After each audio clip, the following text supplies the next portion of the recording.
Eu gostaria de começar um projeto aqui no Salmo 118.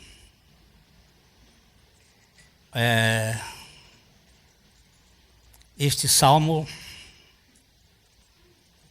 diante do Senhor, nós precisamos conhecer a essência da revelação dele, da riqueza que ele traz. A Bíblia tem 1189 capítulos. Tem 31.102 versículos. O primeiro versículo da Bíblia diz: no princípio criou Deus os céus e a terra. Ponto.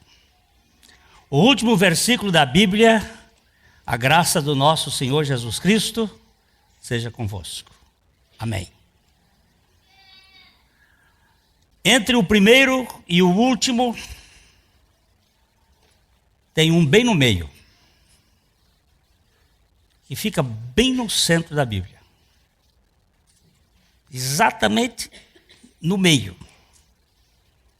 É o 15.551. Que versículo é este? É o Salmo 118, versículo 8. Que diz: melhor é buscar refúgio no Senhor do que confiar no homem. Pai querido, nós estamos diante da Tua palavra santa. Nós estamos aqui carentes de fé para crer nela. Nós estamos aqui carentes da revelação do Teu Espírito. Nós estamos aqui dependentes que o Senhor venha falar conosco, pela Tua palavra e pelo Teu Espírito, a fim de que haja salvação, edificação e alegria nos nossos corações. Nós somos muito carentes do Senhor e nós precisamos de Ti. Fala conosco, toca-nos e glorifica o Teu Filho Jesus em tudo. No nome dele que nós oramos. Amém. Este salmo é então o salmo central da Bíblia. E como o salmo, pode deixar abaixo, eu vou precisar dos textos. E como o Salmo 110, ou o Salmo 2, e outros salmos da Bíblia são chamados salmos messiânicos. Eles são messiânicos porque eles falam do Messias. Quem escreveu o Salmo 118 tem duas possibilidades. Ou Moisés, ou alguém pós-retorno do povo de Israel da Babilônia. É um salmo que não se sabe quem escreveu. A possibilidade maior é que seja Moisés. Ele faz parte daquilo que se chama Halel. O Halel começa no Salmo 113 e termina no 118. O que é o Halel? Hoje em Londrina tem muito, o Halel de Londrina, eles hoje fazem um negócio de judaizante desgraçado. Está no Brasil inteiro. Umas festas judaicas tentando restituir aquilo que era sombra para funcionar.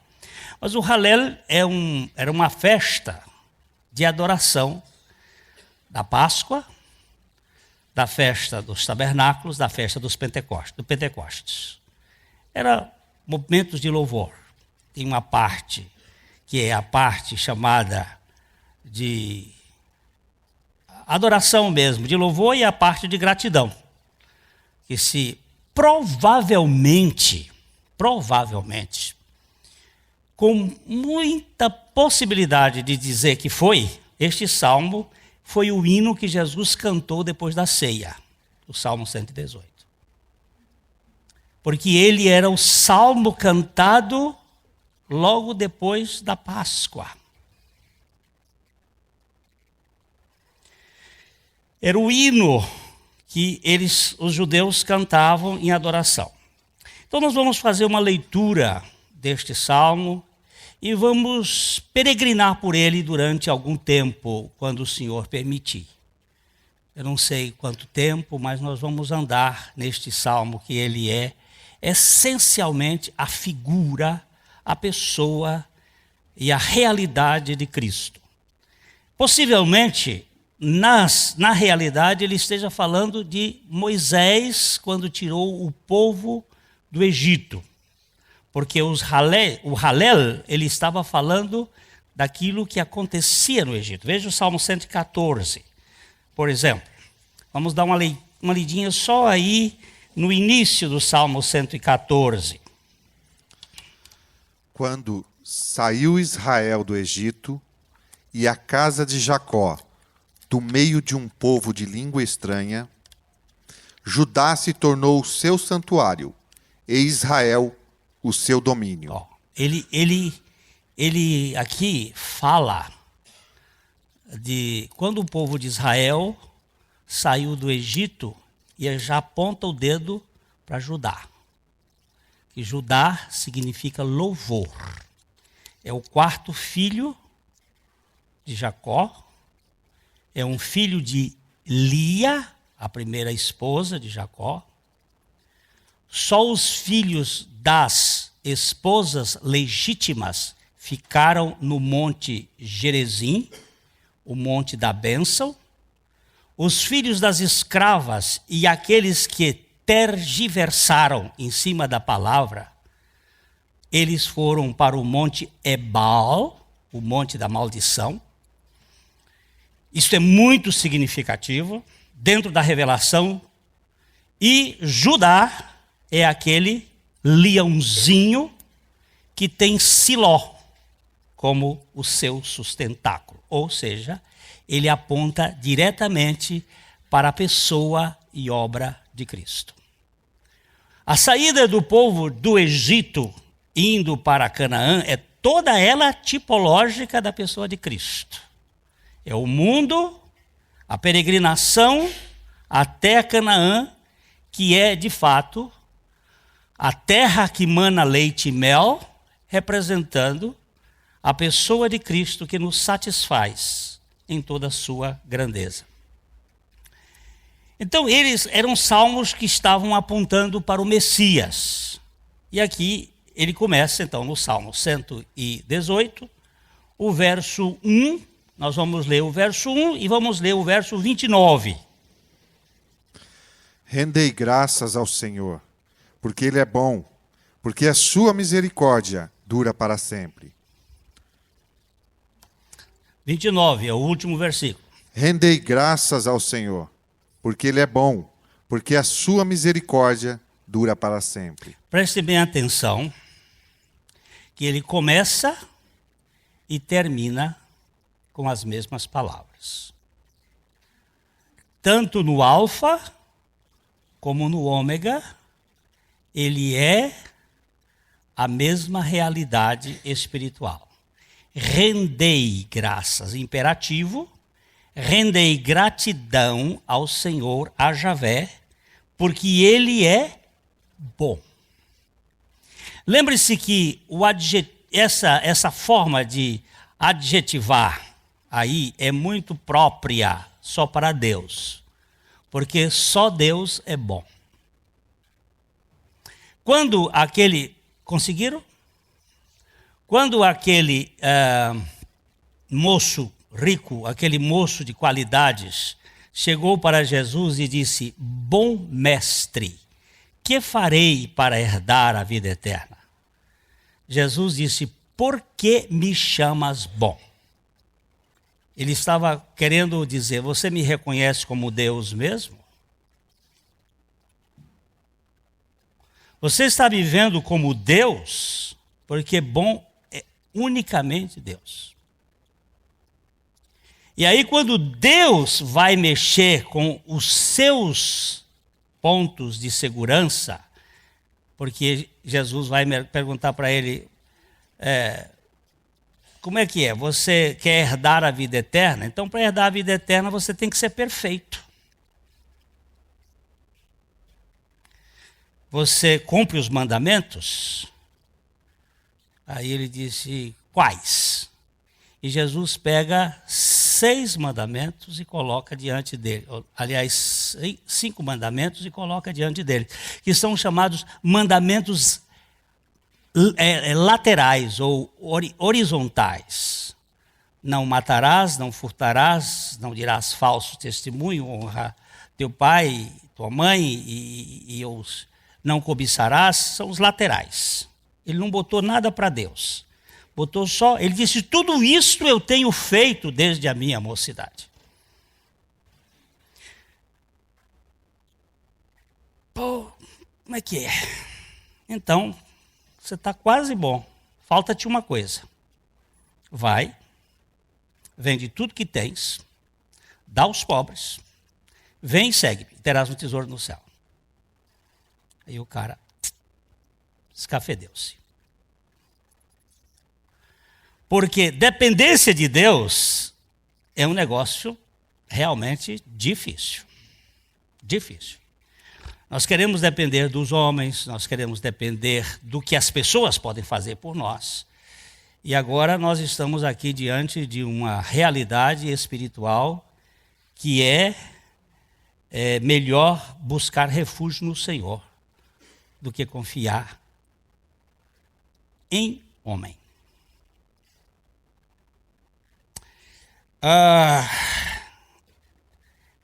Como é que você vai começar esta vida?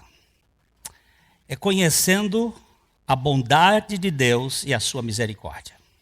Então ele diz, rendei graças ao Senhor porque Ele é bom. E é bom permanentemente. Deus não muda. Você lembra de um versículo que diz que Ele é o mesmo ontem, hoje e para sempre, e eternamente. Ou seja, esse Deus, Ele é bom no passado que não tem passado. Quando é o passado que não tem passado? É o passado da pré-criação. Porque para nós o passado é sempre a partir da criação. Porque antes da criação nada existia, então era a eternidade na sua plenitude. E para nós que somos tridimensionais e temporais, nós temos um começo e temos um fim. E então tem um passado que não tem passado, e que na figura bíblica ele diz que ele é o mesmo que foi lá na eternidade, no ontem. Ele é o mesmo que é na história desde o seu começo até o fim, que é o hoje. É o tempo.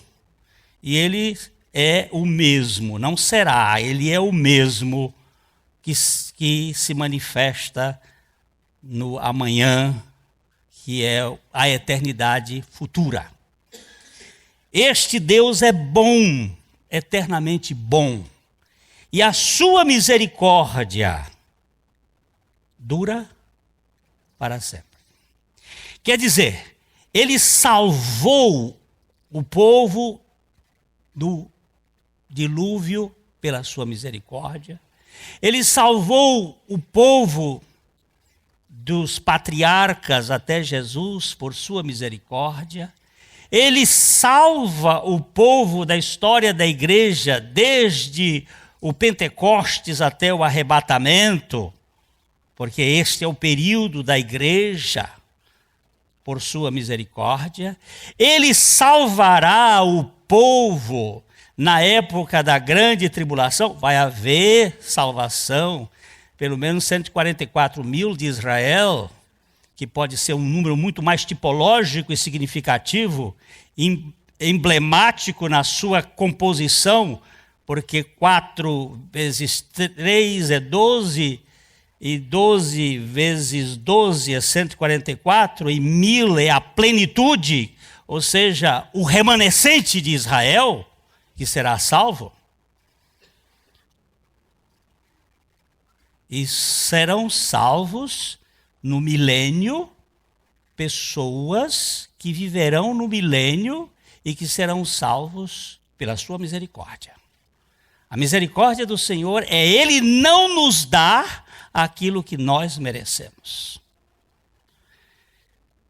O homem, por causa do pecado, merecia o inferno, merecia a perdição, merecia o castigo, mas ele diz: rendei graças ao Senhor, porque Ele é bom. Esse Tov aqui é uma coisa linda. O dia do Senhor é bom, porque a sua misericórdia é durável. É uma misericórdia que não sofre inflação, que não se desgasta, que não perde o tempo de validade. Ele foi misericordioso ontem, Ele será misericordioso hoje, Ele é misericordioso hoje, Ele será misericordioso amanhã. Oh, meu Deus, quando é que eu vou descansar na Tua misericórdia? Pastor Antônio Abuchaim dizia assim: você quer ligar para o céu? Mete o dedo no telefone e diz assim: MISERICORDIA.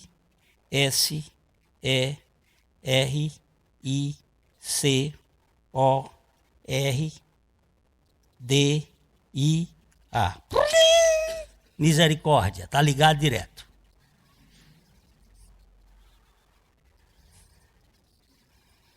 Está ligado direto. 2 homens subiram ao templo para orar. Lembram-se? Um dizia: eu não sou como os demais. Compara. Já vimos isso, a doença. Aí o outro dizia: tem misericórdia de mim. Esse saiu justificado, aquele não. Misericórdia. Senhor, tem misericórdia da minha vida, tem misericórdia da minha família, tem misericórdia desta igreja, tem misericórdia dessa cidade. Senhor, tem misericórdia, tem misericórdia. A Bíblia diz assim: Deus encerrou a todos debaixo da desobediência, a fim de usar de misericórdia para com todos. Ah, que coisa grande. Todos estão debaixo da desobediência, todos, a fim de que Ele possa usar de misericórdia para com todos. Então, comece a olhar para Deus na base deste foco, da sua bondade, da sua misericórdia. Misericórdia que nos alcança. Verso 2. Diga, pois, Israel, sim, a sua misericórdia dura para sempre. Continua. 3 e o 4, que aí ele está dizendo. Diga, pois, a casa de Arão, sim, a sua misericórdia dura para sempre. Digam, pois, os que temem ao Senhor, sim, a sua misericórdia dura para sempre. Ele começa dizendo: povo de Deus, Israel. Quem é o Israel? São os descendentes do novo nascimento. Os descendentes de Jacó que nasceram de novo. Jacó era um trapaceiro. Jacó era um vigarista. Jacó era um aproveitador. Jacó era tudo aquilo que nós somos. Ele fugiu das casas do seu pai, porque ele passou o irmão para trás, passou o pai para trás. E fez um conluio com a mãe e teve que fugir. E ele fugiu. Passou o sogro para trás, o sogro passou ele para trás, que ele encontrou um mais lambão do que ele, era o Labão. Ele passou ele para trás, e aí foi uma guerra, aí ele resolveu sair, foi fugir, vou embora, vou voltar para casa. Mas ele precisava ser encontrado por Deus. Ele fugiu, depois de 20 anos, Você sabe que Jacó, quando saiu de casa, ele era uma criança de 87 anos. Ele ficou solteiro até 87 anos. Era um menino traquinas, né? Foi embora para lá e quando ele encontrou, aí foi casou, muito bem. Aí volta já com 107 anos. E com 107 anos ele é encontrado pelo Senhor no val de Jaboque. Val é o buraco. E ali ele entrou como membro, eu digo sempre isso para gravar, ele era membro das Olimpíadas e saiu de lá como membro da Paralimpíada. Ele entrou correndo e saiu manco. Ele entrou como trapaceiro, mas saiu como príncipe. Por quê? Porque a nobreza de Deus é de mendigo. Não é uma nobreza lá da casa de Mônaco, que a noiva teve que casar casando. Aí vocês entendam nas entrelinhas. Depois eu vou estudar a coisa. Mas a nobreza de Deus é de desconstrução. Do ponto mais alto para o ponto mais baixo. Aí ele saiu de lá do outro lado como um nome que Deus deu. Você lutou comigo, prevaleceu, mas agora daqui para frente você é manco, coxo, Cláudio. Claudica. E você será chamado... Você é Cláudio? Quem é que é Cláudio aqui? Você é Cláudio, né? Os Cláudios e as Cláudias são mancos. E é bom ser manco. É bom ser manco espiritual. É bom você não correr muito. Esperar no Senhor. Os que esperam no Senhor sentam na rocha e esperam, porque não podem correr. E ali ele saiu do outro lado como Israel. Homem príncipe que luta com Deus e prevalece. E aí nós temos duas coisas para entender. O povo de Deus é chamado de Israel. Mas o verdadeiro Israel não é composto das 12 tribos, mas composto daqueles que foram nascidos de novo pelo poder de Cristo Jesus. O Judá, o descendente de Judá. Que é Jesus. Ele começa dizendo, rendei graças, diga, pois Israel, sim, a sua misericórdia dura para sempre. Então, você é Israel? Você é o Israel de Deus? Você é o povo de Deus? Então diga, a sua misericórdia dura para sempre. Diga. A sua misericórdia dura para sempre. E amanhã, quando vier o problema, e a sua misericórdia dura para sempre. Está comigo a sua misericórdia. Diga, pois, a casa de Arão. Quem é a casa de Arão? Os sacerdotes, os levitas, a classe que estava administrando o povo. Diga a classe de Arão. Então, vamos fazer aqui, eu não gosto dessa figura, mas vamos dizer assim, que não é líderes, os servos que estão em ministérios, quem é servo que tem um ministério, diga, e a sua misericórdia dura para sempre. Deixa eu ver quantos servos que tem ministério aqui, porque nós temos uma ideia de líder é cabeça, mas o Deus da graça veio ser servo, e veio cuidar de pé. Ele veio ser podólogo. Lavador de pé e cuidador de pé, não de cabeça. E vamos ver quais são os servos que vão lavar pé. E a sua misericórdia dura para sempre. Temos alguns servos aqui, outros não. E digam os que temem ao Senhor, e a sua misericórdia dura para sempre. Olha, é repetitivo isto. Por que essa ideia? Digam, os que temem ao Senhor, sim, a sua misericórdia dura para sempre. A misericórdia do Pai, a misericórdia do Filho, a misericórdia do Espírito Santo, a misericórdia da Trindade, a misericórdia no corpo, a misericórdia na alma, a misericórdia no espírito. A misericórdia dura para sempre, ela não vai se perder. Eu não vou ficar fora desse guarda-chuva.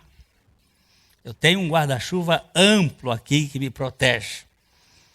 Quando estava chovendo lá na chácara, eu estava com um guarda-chuvinha que eu comprei lá em Chicago, pequenininho, queríamos botar 2, Braulio já foi botando, não, aqui não, isso aqui é tão pequenininho que cabe 2. Mas o guarda-chuva da misericórdia de Deus é grande. Ele colocou todos debaixo da desobediência para usar de misericórdia para com todos. Você grava bem isto. Porque amanhã nós vamos ter problemas, depois nós vamos ter problemas, mas nós temos uma misericórdia que se renova todas as manhãs. E as suas misericórdias são de eternidade a eternidade. Isto é muito importante para o meu coração. Os versos de 1 a 4 estão tratando do louvor, da chamada à adoração. O que está faltando no mundo moderno, na igreja moderna, é adoração. Nós muitas vezes até cantamos, mas eu tenho sentido falta, eu não tenho adorado. A multidão no pé do monte cantava. Os 70 que subiram louvavam, mas só Moisés adorou. O que é isto? Que proporção é esta? Nós temos andado num mundo de show, de espetáculos, de gospel, de muita luz, muito barulho, muita luz tromboscópica. Acende, apaga. E é bonito. Resta dúvida.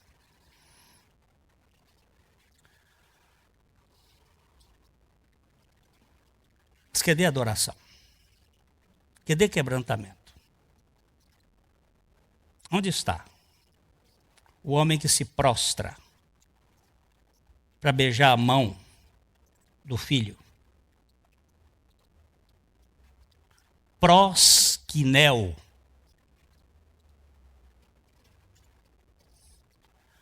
Onde está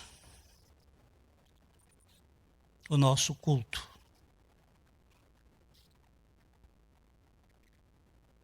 Onde está o meu culto?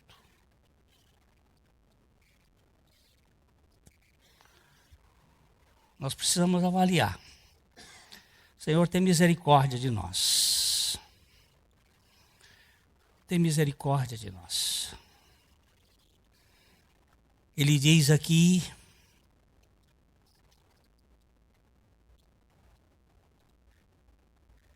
verso 5.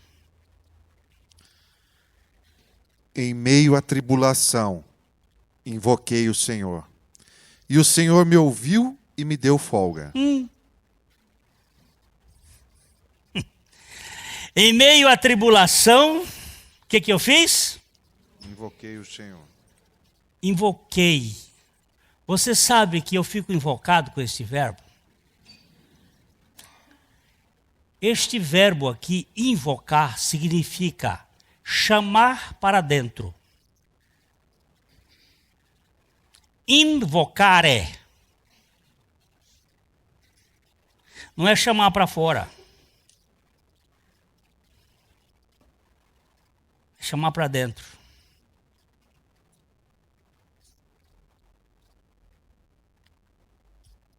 É chamar no nosso íntimo. É relacionamento íntimo.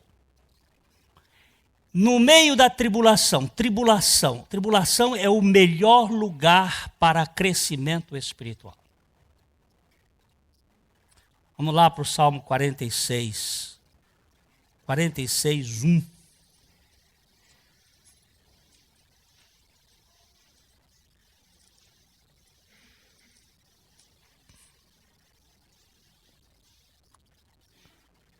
Deus é o nosso refúgio e fortaleza, socorro bem presente nas tribulações. Você prestou atenção? Deus é... Se lembra que a palavra é melhor buscar refúgio no Senhor do que confiar em homens. Refúgio. Refúgio é lugar de proteção. Deus é o nosso refúgio e é a nossa fortaleza. É socorro presente nas tribulações. Não, tem um bem aqui. Ele é presente em todos os lugares, mas é bem presente na tribulação. Por que que ele é bem presente na tribulação, quando ele é presente em todos os lugares? É porque na tribulação nós vemos a nossa finitude e invocamos o nome do Senhor. Bendito seja o Deus que permite as dores e os sofrimentos nas nossas vidas. Bendito seja o Deus que financia até mesmo Satanás para nos levar ao quebrantamento, como fez com Paulo, quando hoje de manhã nós estudamos esse assunto. Senhor, não me deixe sem tentação, gritava Anselmo. Porque se eu ficar sem tentação, estarei tentado a não depender de ti. Senhor, eu não posso viver sem o sofrimento, porque o sofrimento é o único caminho que o Senhor vai usar para quebrar a justiça própria. Domingo passado nós falamos sobre esse assunto da justiça própria e como eu sou cheio de justiça. Como eu tenho orgulho, como eu sinto vergonha e como eu me auto-justifico. Vá.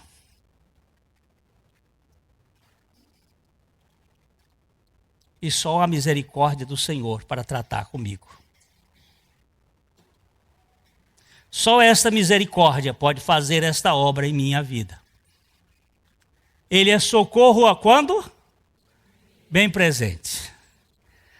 Na hora que a coisa não tem mais nada, você grita por ele, Senhor, tem misericórdia. Eu acredito, meus irmãos, acredito mesmo, que muita gente é salva na hora da morte.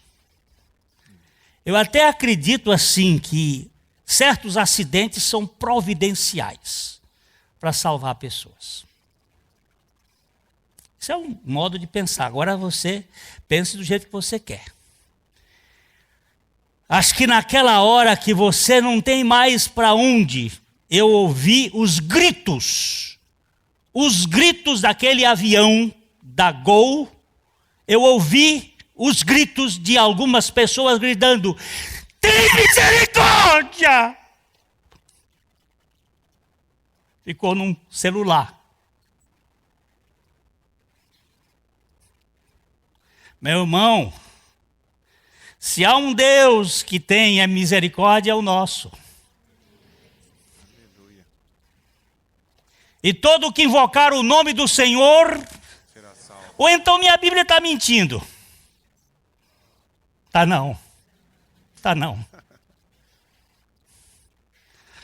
Eu sei que muitas vezes a gente vai chorar o cadáver E aí uma vez uma mãe me disse assim: pastor, meu filho não aceitou Jesus. Ele morreu num acidente. Será que ele foi para o inferno? Eu digo: a chave não está na minha mão. A chave do inferno está na mão de Jesus. Nem na mão do diabo está mais. Minha senhora, eu não sei se ele aceitou Jesus, mas eu posso até acreditar que Jesus tenha aceito ele, e na hora daquele pega, ele tenha clamado pelo Senhor. Eu não posso dizer nada a respeito de vida de ninguém, que eu não sou juiz e nem salvador. Meramente eu sou um miserável menino de recado para dizer o que a Bíblia está dizendo. E ela diz que todo que invocar o nome do Senhor. E ele é refúgio bem presente na tribulação, porque na tribulação nós clamamos, nós invocamos, nós rogamos ao Senhor. Eu tenho visto muitas pessoas que têm encontrado a sua experiência na tribulação. Bendita tribulação. Bendita tribulação. Não me tire essas tribulações. Eu não quero viver num jardim perfeito mais aqui, porque eu saí do Éden para um jardim de espinhos. E estes espinhos são necessários para nos manter sob dependência daquele que pode nos sustentar debaixo das suas asas. Onde é que eu estou seguro? Quando eu estou escondido no esconderijo do Altíssimo. No esconderijo do Altíssimo. E às vezes é no meio dessas tribulações. Nunca peça a Deus que tire a tribulação de você. Só peça a Deus que Ele lhe sustente na tribulação. Veja bem que Jesus, quando disse assim, Pai nosso que está nos céus, vamos ver se a gente sabe orar. Pai nosso que está nos céus, santificado seja o teu nome. Por favor, não diga vosso. Essa expressão vosso foi usada na Idade Média para botar Deus mais distante. Mas Deus se trata como tu, porque Ele veio para ficar perto.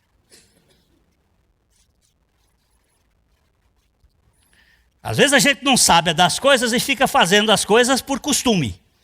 Pai nosso que está no céu, santificado seja o teu nome. Venha a nós o teu reino. Seja feita a tua vontade. Assim na terra como no céu. A boia nossa de cada dia nos dá hoje. Esta boia, meu irmãozinho, não é o pão da padaria, não. É Cristo, o maná do céu que desceu. O pão nosso de cada dia nos dá hoje. Amanhã eu não sei. Amanhã é outro dia. Não vos fiqueis ansiosos quanto o dia de amanhã. Porque ninguém sabe o que vai acontecer amanhã. O dia que eu tenho é hoje. Então, a boia de hoje, o pão quente de hoje, a pessoa de Cristo hoje. Agora, o pão nosso de cada dia nos dá hoje. E perdoa as nossas dívidas, as nossas ofensas, os nossos pecados, porque nós estamos dispostos a perdoar aqueles que nos têm ofendido. Porque o Senhor já fez isso por nós. Nós também temos a condição de fazer isso com aqueles que nos ofendem. E veja bem, ele não disse livra-nos, essa tradução está errada. Quem diz e livra-nos da tentação? Não, Senhor. E livra-nos quando estivermos no meio da tentação de cair. Livra-nos de cair, mas não nos livra da tentação. Porque a tentação é benéfica para depender do Senhor. Se você não tiver tentação, você como Anselmo vai ficar tentado a viver por conta própria. Mas a tentação nos mantém perto de Deus, dizendo, Senhor, foi hoje e outra vez. E as tentações são em 3 áreas apenas. Físicas, psíquicas e espirituais. Físicas para Jesus foi comida. Para você pode ser comida, Pode ser tanto no sentido da obesidade, como no sentido da anorexia. É o que entra pela boca. É tentação psíquica de você ser importante. Ficar no pináculo do templo com um pinico na cabeça. Quem sabe o que é pinico, sabe agora o que é. E as tentações espirituais. Todos os reinos deste mundo eu te darei, se prostrado me adorares. Essas são as tentações que todos nós sofremos todos os dias e o dia todo.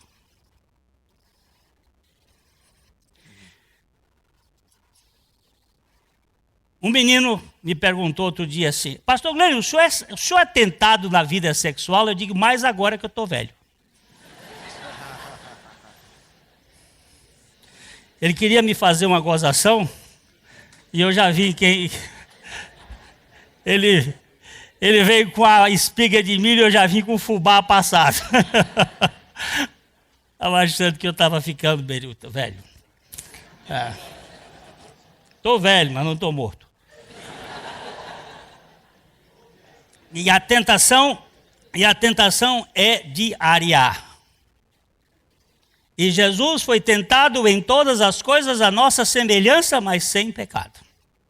Por isso ele pode socorrer aos que são tentados, para usar com a sua misericórdia e a sua graça e nos sustentar com a sua destra fiel. Isso é coisa de evangelho mesmo. Aí se fosse aqui religião, você tem que fazer. E aí o nego tem. E ele bota para fora, e estribucha estômago e vai. E a colia é o centro interior, começa a se revolver, e ele faz. E dá uma diarreia danada. Que é isso que está acontecendo. Vamos voltar para o nosso texto lá, que é o verso 5. Em meio à tribulação invoquei ao Senhor, e o Senhor me ouviu e me deu férias. Deu folga. Olha a palavra bonita aqui. Me deu descanso. Me deu alforria. Oh, meus irmãos, eu estou lendo outra vez Gálatas.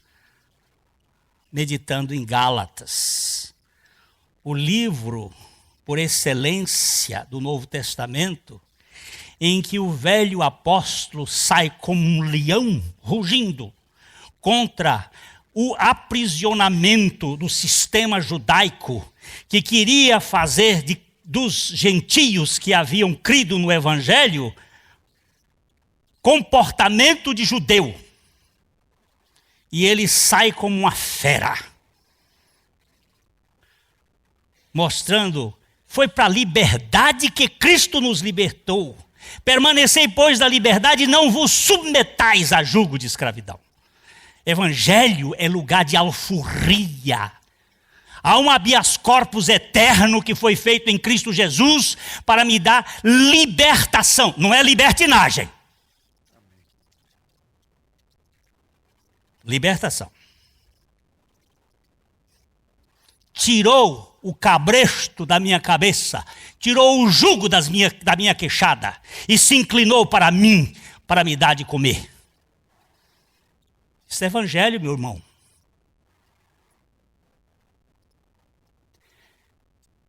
Vamos dizer umas coisinhas poucas aqui. Criação mal criada. O que é criação mal criada? Filho que é criado com medo, depois entra na religião e precisa de medo para se manter.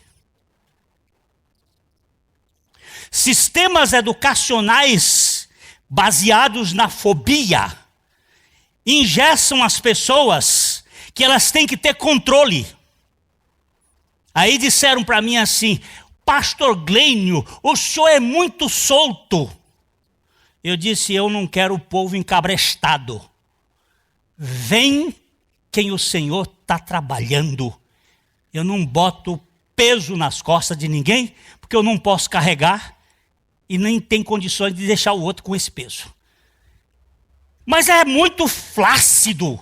Tem que botar um pouco mais de regra. Então vai botar nos seus. Não me ensine a fazer aquilo que Jesus não mandou.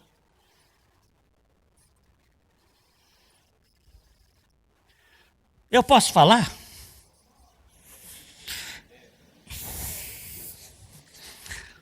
Olha, eu não sei. O tal do casamento civil só surgiu na civilização de uns 200 anos para cá. Antes não tinha casamento civil. Só tinha casamento religioso. Na igreja. A igreja comandava e encabrestava as pessoas. O casamento é um sacramento. E depois nós saímos da igreja católica e saímos com toda a bagagem de lá. E saímos com o catolicismo. E criamos uma série de regras. Agora o sujeito está aí morando com o outro 20 anos. E por não sei o que, não casa. Ou por quê? Porque vai perder pensão, ou vai perder, sei lá o que. Mas está vivendo. E o que eu faço com esse povo? Mando para o inferno? Ele disse que recebeu Jesus. Recebeu ou não recebeu? Não sei, disse que recebeu. E agora não pode batizar, porque não casou. E fica uns mordendo no pé do outro, cachorro aquele miudinho, como é que chama aquele cachorro miúdo? Pincher. Que é o que Paulo chama lá. E vocês que vivem mordendo uns aos outros. Qual é a solução que você tem?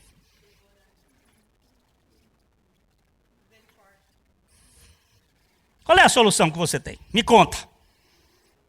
Quando o irmão André entrava na Rússia, levando Bíblia, e o país, a Rússia, era contra a Bíblia, e ele entrava fazendo contrabando, é legal. Porque estava pregando o Evangelho. E quando o sujeito está sofrendo, porque não pode resolver a questão, e eu fico omisso, como é que faz? Quando foi que papel deu legalidade ao amor de Deus e à misericórdia de Deus? Deixa eu chorar, porque eu tenho sofrido com alguns.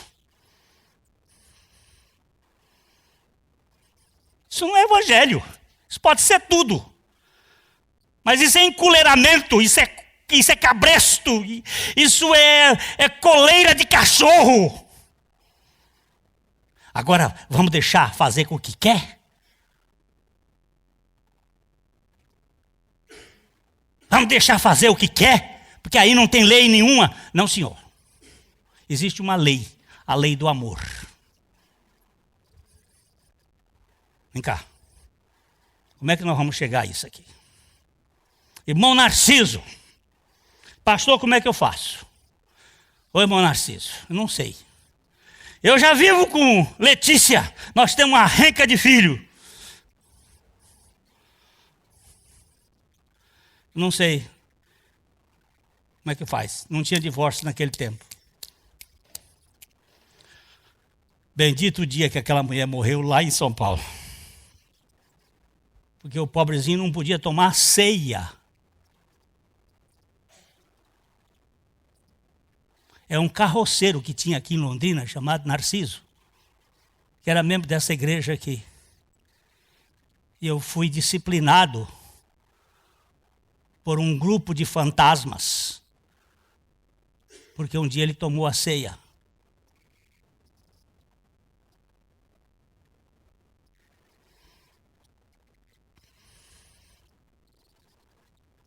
Como é que faz? Como é que faz com o meu Jesus? Como é que faz? O que é essa alforria? O que é essa folga?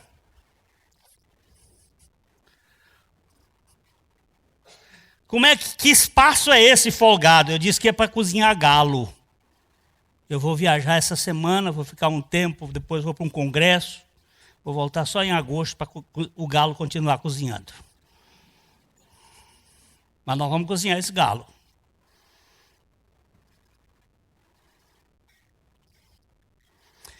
Tem um bocado de gente aqui sofrendo, trauma, sofrendo problema, sofrendo. Mas é tudo encobertinho. Ó. E tem uns olheiros.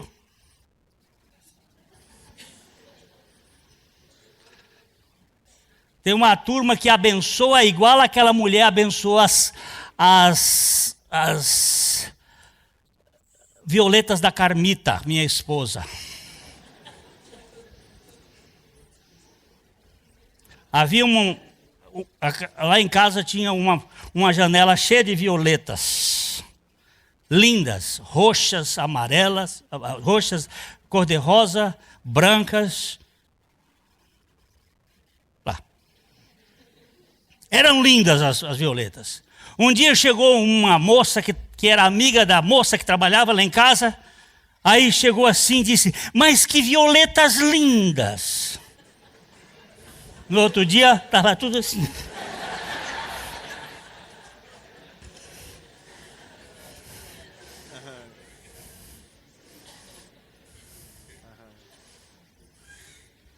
Tem gente que vive assim, ó, só agoirando.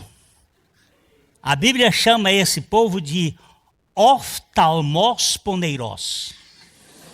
Sabe o que significa isso? Olho maligno. Aí um irmão virou para mim e disse assim, pastor, tem mesmo olho mau? Eu digo, e tem e é muito. E vou dizer mais uma coisa, vou dizer bem alto aqui. Saia de perto do invejoso. Fuja do invejoso. Quando você viu um invejoso, você sai correndo. Deu um choto. Porque o invejoso nunca prosperou, nem quem perto dele morou.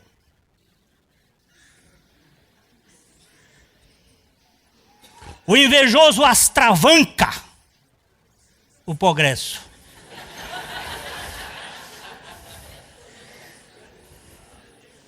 Você não fique pensando que isso é brincadeira, porque não é brincadeira.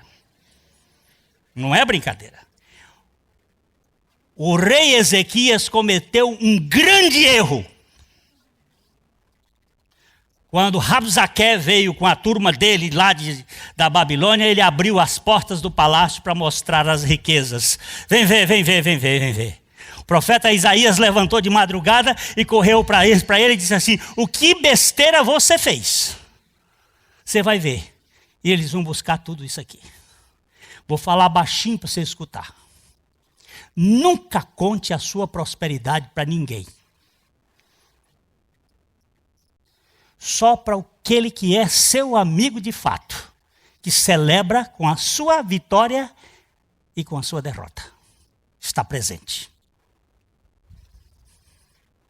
Aquele que não celebra a sua vitória, fique longe dele, fique longe dele. Aquele que não se alegra com a sua alegria, fuja dele o máximo que puder, porque ele sofre de dor de cotovelo. E ele vai tentar lhe derrubar. Porque o invejoso, ele quer que você não tenha.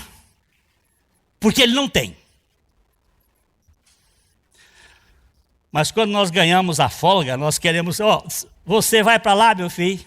Eu estou indo aqui no caminho do Senhor e da sua misericórdia. Eu vou parar aqui no versículo 5. Vocês se lembram que nós estamos nas férias. Na alforria de Deus. Viu?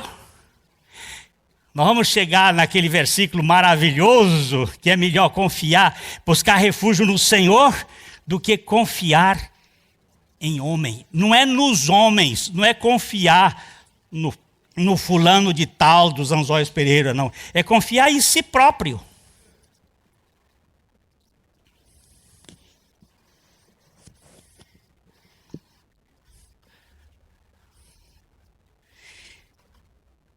Eu gosto muito desta palavra. Recreio. Na escola, eu ficava esperando a hora do recreio. Eu fui um aluno que só aprendi a ler aos 9 anos de idade. Eu era ruim de escola. Não gostava de ler, não gostava de escola, não gostava. Eu gostava mesmo era do recreio. E quando a campainha batia para o recreio, eu estava pronto para correr para lá e... Eu quero deixar, ainda que eu só tenho 2 minutinhos, eu quero deixar só uma coisinha aqui. Uma coisinha que um político de Angola me disse essa semana num e-mail. Não que ele tenha me dito, mas que o meu amigo Douglas Antônio Batagli, lá de Recife, me passou este e-mail e eu gostei muito desse cara. Ele morreu em 1990. Então ele disse o seguinte: contei meus anos e descobri que teria menos tempo para viver daqui para frente do que já vivi até agora. Tenho muito mais passado do que futuro. Sinto-me como aquele menino que recebeu uma bacia de cerejas. As primeiras ele chupou displicentemente, mas percebendo que faltavam poucas, rói o caroço. Já não tenho tempo para lidar com a mediocridade. Não quero estar em reuniões onde se desfilam egos inflados. Inquieto-me com invejosos, tentando destruir aqueles que eles admiram, cobiçando seus lugares, talentos e sorte. Já não tenho tempo para conversas intermináveis, para discutir assuntos inúteis sobre vida alheia, que nem fazem parte da minha história. Já não tenho tempo para administrar milindres de pessoas que, apesar da idade cronológica, são imaturos demais. Detesto fazer acariações de desafetos que brigam pelo majestoso cargo de secretário-geral do coral da escola e da igreja. As pessoas não debatem conteúdos, apenas rótulos. Meu tempo tornou-se escasso para debater rótulos. Quero essência. Minha alma tem pressa. Os dias passam rápido. Sem muitas cerejas na bacia, quero viver ao lado de gente humana, muito humana, que sabe rir dos seus tropeços, não se encanta com os seus triunfos, não se considera eleita antes da hora, não foge da sua mortalidade, caminhar perto de coisas, de pessoas de verdade. O essencial faz a vida valer a pena. Quero viver com gente que é gente. Para mim, basta o essencial. E para terminar, o essencial é que nós temos um sumo sacerdote assentado à destra do trono da majestade de Deus. O que você acabou de assistir faz parte do Ministério de Comunicação Palavra da Cruz. Temos um grande acervo de estudos bíblicos em áudio e vídeo. Distribuímos também, gratuitamente, o jornal mensal Palavra da Cruz. Entre em contato conosco pelo fone fax 0 operadora 43 3322 3037 ou pelo e-mail com@palavradacruz.com.br. Visite-nos também pelo site www.palavradacruz.com.br. Graça e paz.